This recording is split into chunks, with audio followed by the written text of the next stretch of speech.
हाँ स्टूडेंट, आज हम ज़ीरोज़ और उनके पॉलिनोमियल के मध्य रिलेशनशिप देखेंगे। तो चलिए शुरू करते हैं। तो हमारे पास लिख रहा है relationship between zeros and coefficient of a polynomial, यानी कि पॉलिनोमियल के ज़ीरोज़ और उनके कोफिशिएंट के मध्य रिलेशन को बताना है। तो हमारे पास एक पॉलिनोमियल है P x equal to a x plus b, जो कि एक लीनियर पॉलिनोमियल है। इसे मैंने वन नाम दिया है। इफ़ के इज़ ए ज़ीरो देन, यदि के इसका ज़ीरो है तो वह क्या करेगा, इसको सेटिस्फाई करेगा और इसकी वैल्यू कितनी आएगी, ज़ीरो आएगी। तो मैंने क्या किया, के कोई वैल्यू है, रियल नंबर है, जिसको मैंने इसमें पुट किया तो हमारे पास वैल्यू कितनी आई, ज़ीरो आई। और के क्या है, कोई रियल नंबर है जिसकी वैल्यू कितनी है, माइनस का बी अपॉन ए है।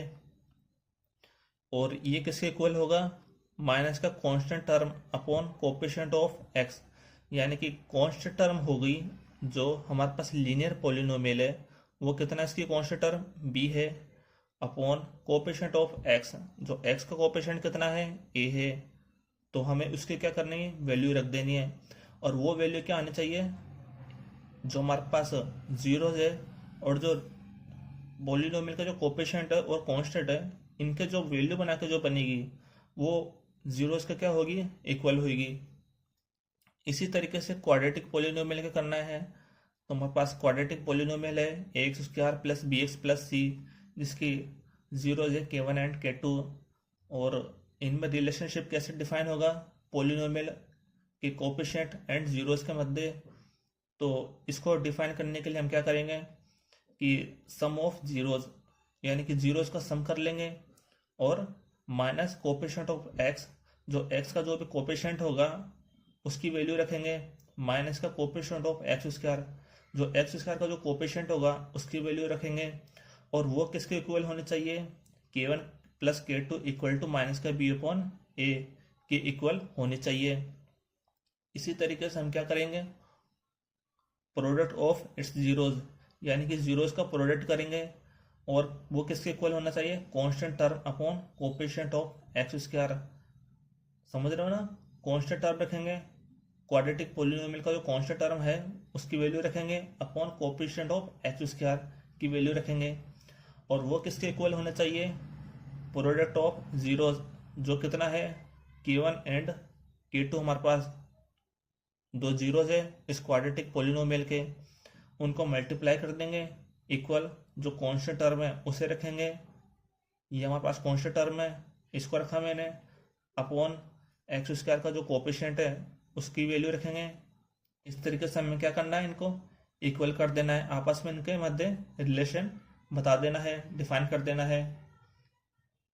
इसी तरीके से क्यूबिक पॉलिनोमियल के लिए हो जाएगा, जो हमारे पास कितना है, देखिए P x equal to a x cube plus b x square plus c x plus d, ये हमारे पास क्या है, क्यूबिक पॉलिनोमियल है।